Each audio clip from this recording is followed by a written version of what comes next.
కూర్చోదు.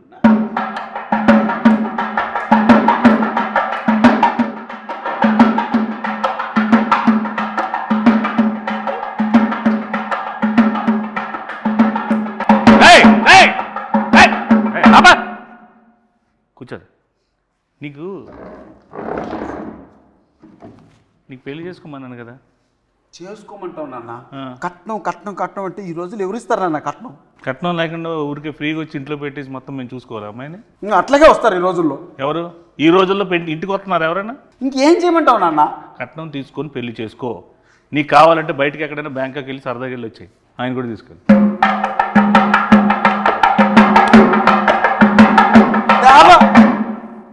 పెళ్లిగారి ప్రసాద్లో మొత్తం టోటల్ పెళ్లి కాకుండా ఉంటాడా రియల్ లైఫ్లో? రియల్ లైఫ్లో అన్నా సినిమా వాడు పిల్లనివ్వట్లేదు. ఓహో, అందుకే అబ్బాయిని చేసుకున్నావా? నాన్న ఎంత మాట్లాడినావు నాన్న? మరి ఇందాక చూస్తుంటే నాకు వారిని అడుగు అంటే ఇద్దరు చేసుకున్నారేమో అనుకున్నాను. అతనేనా ఈ స్క్రిప్ట్ రాసింది? కట్నం వారి శాసనాలు కట్టిన పెళ్లిగారి ప్రసాద్ చేసింది అతనేనా? డైరెక్టర్ ఆయన. ఈ రోజుల్లో బాంబే స్టైల్ అదే, ఏం పర్లేదు. అది అన్నా అది కాదు నాన్న, అతను డైరెక్టరు. అతను కూడా పెళ్లి కాలేదు, అతను కూడా ఏదైనా సంబంధం చూస్తావేమో అని తీసుకొచ్చా. ఏమండి, నువ్వే ఒక ఫాదర్ అయితే పెళ్లి చేసుకుని కట్నం లేకుండా ఒక అమ్మాయిని తీసుకొస్తే రేపొద్దున అడిగేవని అయితే ఎవరు చూస్తారు? ఎవరిది బాధ్యత? What is the security?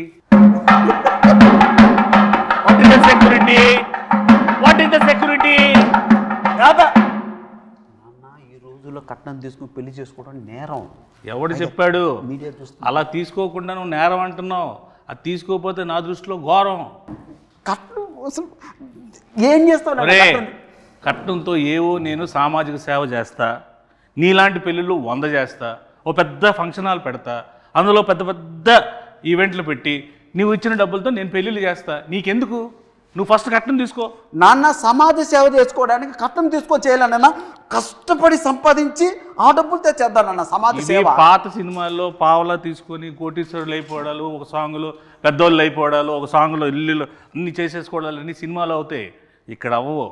Real ప్రాక్టికల్గా ఆలోచించు. కట్నం తీసుకో, హ్యాపీగా ఉండు. నీకు అంత ఎంజాయ్ చేయాలనుకుంటే నువ్వు వెళ్ళు బయటకు, ప్యారిస్ ఇట్లా ఎక్కడికి. కట్నం ఇవ్వరు నాన్న. ఇవ్వనప్పుడు ఎందుకు రాయి పెంట మన ఇంట్లోకి? నేను వెళ్ళిపోతా ఇంట్లో. నువ్వు నా కొడుకువే కాదు. నేను నీ కొడుకుని కాదు. కాదు, కట్నం తీసుకున్నాడు కొడుకు కాదు. నువ్వు నా నాన్నకు, నీకు బటర్ నాన్తో సమానం ఈ రోజు నుంచి. నువ్వు బటర్ నాన్న? అవును. మా నాన్న కదా? కాదు. గోధుమ పిండి నాన్న కూడా కాదా? బటర్ నాన్ కొట్టు.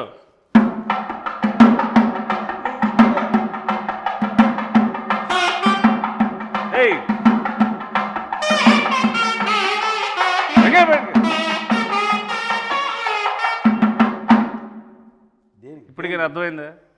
వాళ్ళు కూడా సింబాలిక్గా సౌండ్తో చెప్తున్నారు, కట్నం తీసుకోరా జీవితంలో బాగుపడతావు. కట్నం తీసుకోకపోతే నీ లైఫ్ ఏమో తెలుసా?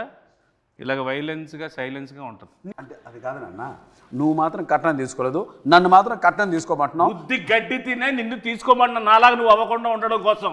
అన్న ఇక్కడ ఎవరైనా కట్నం తీసుకున్నానన్నా? నువ్వు తీసుకున్నావు కట్నం? ఇక్కడ ఉన్న వాళ్ళందరూ వీడితో పాటు పెళ్లి చేసుకుంటారా? పెళ్లి నువ్వు ఒక్కడే చేసుకున్నావు కదా. వాళ్ళకంతా ఆల్రెడీ పెళ్ళి అయిపోయినాయి నాన్న. మరి నీకు వాళ్ళతో ఎందుకు గోల? కొట్టు.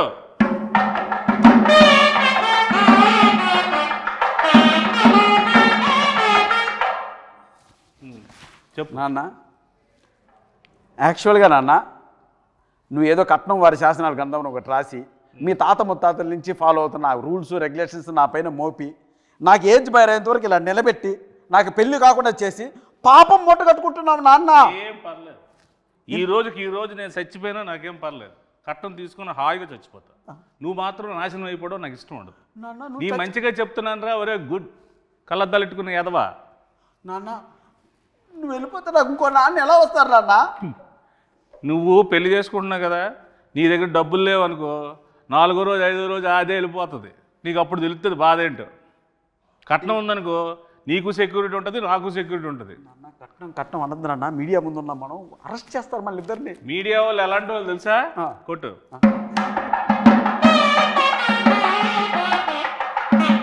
వాళ్ళకి అన్నీ తెలుసురా బాబు. నువ్వు చెప్పినవన్నీ వాళ్ళు ఏం కథలు వినరు. వాళ్ళకి అన్ని ప్రాక్టికాలిటీస్ తెలుసు. సరే నా సంగతి అలా ఉంచుకొని డైరెక్టర్ కూడా పెళ్లి కావాలంటే ఎందుకు అడగ అతను? నువ్వు ముందు చేసుకుని ఆయన ఆ చేసుకున్న దాంట్లో 4-5 పాయింట్లు ఉంటాయి కదా, అవి అడిగి చెప్పు. అందులో ఒక పాయింట్ అయినా కనెక్ట్ అవుతాడు, పెళ్లి చేసుకుంటాడు. ఎన్ని పాయింట్లు ఏం చెప్పినా సరే కట్నం మాత్రం స్ట్రెస్ చేసి మరీ చెప్పు. అసలుకి మతిమరుపు ఎక్కువ ఈ క్యాండిడేట్కి. కొట్టు.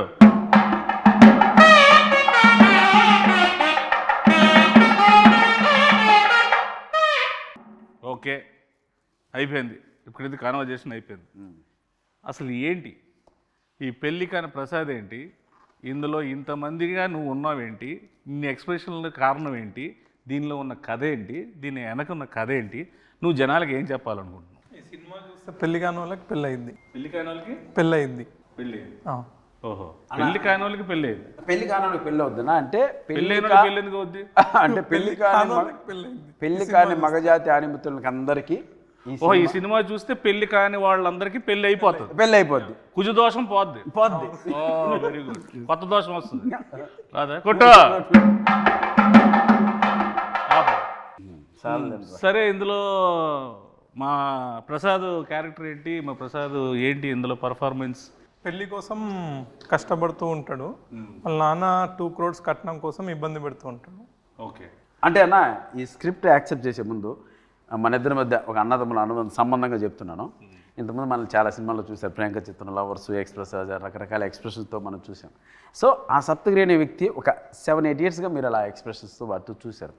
చిన్న వేరియేషన్ మనలో ఇంకా ఉందని చెప్పుకోవడానికే సప్తగిరి ఎక్స్ప్రెస్ ఎల్ఎల్బి చేశాం. సో ఇవన్నీ మీరైన ఎమోషన్స్ కూడా మనం చేయాలి అనే ఒక ఉద్దేశంతో ఆ కామెడియన్గా ఉంటే ఎంతవరకు సస్టైన్ అవుతామో తెలియక ఒక హీరోగా టర్న్ అయింది. బట్ ఈ స్క్రిప్ట్ మాత్రం లక్కీగా దొరికింది.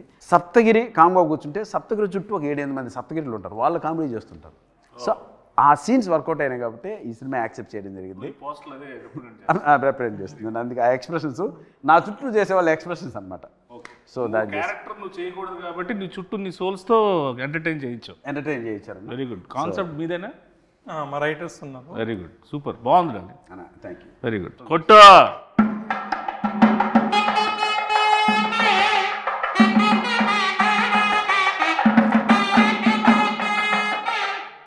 ఇది మన అంటే మాకు మాతృ సంస్థ లాంటిది వెంకటేశ్వర క్రియేషన్స్, దిల్రాజ్ గారిది. సో ఎస్విసికి నీకు ముందు నుంచి ఎలాగ ఇది ఏంటి దీన్ని? నేను ఒక అసిస్టెంట్ డైరెక్టర్గా ఆర్టిస్ట్గా బ్రాండ్ బ్రాటప్ మనకు జరిగింది ఎస్విసిలో. ఓకే, బొమ్మరిల్లు కావచ్చు, పరుగు కావచ్చు, ఇది అంటే అది నాకు మాతృ సంస్థ. ఇన్నాళ్ళ తర్వాత నేను సినిమా చేసి ఆ సంస్థలో రిలీజ్ చేసుకోవడం నిజంగా ఒక అదృష్టంగా భావిస్తున్నాను.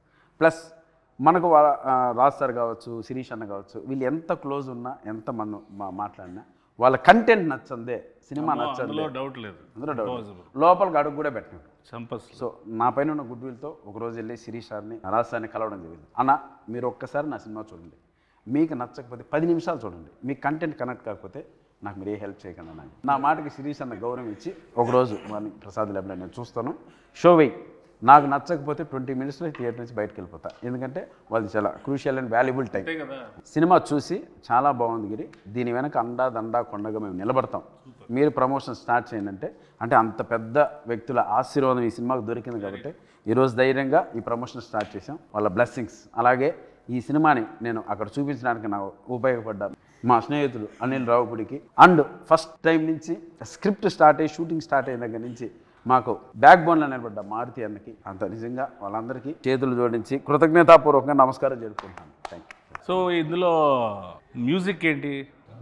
ఇందులో 3 songs ఉన్నాయి. ఓకే, 3 songs చాలా అదిరిపోయినాయి సాంగ్స్. ఆర్ఆర్ మాత్రం ఆయనతో డ్యూయట్ పెట్టాలని మీకు ఎందుకు అనిపించింది? డ్యూయట్ ఉందా అన్న ఇందులో? చెప్పు, ఉందా డ్యూయట్ ఉందా? పెళ్లి కాని ప్రసాద్ అంటే డ్యూయట్ కూడా లేదు. వెరీ గుడ్, చాలా డెడికేటెడ్గా చేశారు సాంగ్స్ కూడా. అన్న నిజంగా ఒక విషయం చెప్పాలంటే 2 సాంగ్స్ ఉన్నాయి. ఒకటి చిన్న బిట్ సాంగ్, 2 సిచ్యువేషనల్ పరంగా వచ్చేది. ఒకటి క్యారెక్టరైజేషన్, పెళ్లిగాని ప్రసాద్ క్యారెక్టరైజేషన్ సంబంధించిన టైటిల్ సాంగ్ ఒకటి, 2 హీరోయిన్ సంబంధించిన అది కూడా సిచ్యువేషనల్ సాంగ్, మాంటేజ్ సాంగ్ ఒకటి, ఇవి 2 చెప్పడం జరిగింది. సో మీద ఎంటైర్ ఓవరాల్గా మనకు ఫన్ ఎలా జరిగింది ఈ సినిమాలో అన్న దానిపైన కాన్సన్ట్రేట్ చేశారు. డైలాగ్స్ అఖిల్ వర్మ అని ఒక అబ్బాయి రాశారు. సో నేను ఇంతకుముందు చాలామంది షో కూడా వేశాను, ఒక 20 ఫ్యామిలీ షో వేశాను. ఆ మారుతి అన్న కూడా చూశారు కాబట్టి చూసిన వెంటనే ఆ అబ్బాయి ఎవరో కానీ ఒక మంచి లైఫ్ ఉంది అఖిల్ వర్మకి, కథ ఎవరు రాశారు అన్నారు, లోహిత్ అని ఇంకొక అబ్బాయి రాశారు. సో వీళ్ళు ఈ జనరేషన్ తగ్గట్టు చాలా మంచి కథ రాశారు. ఈ కథను ఎట్టి పరిస్థితుల్లో మిస్ చేసుకోవద్దు, ఈ కథ చేసి ఫస్ట్ కాపీ నా దగ్గర రమ్మని చెప్పారు. సో అదే మాటగా వెళ్ళాను. వెరీ గుడ్ అన్న. సో ఏంటి సార్ ఇప్పుడు ఈ పెళ్లి కాని ప్రసాద్ నాకైతే ఫాదర్ అండ్ సన్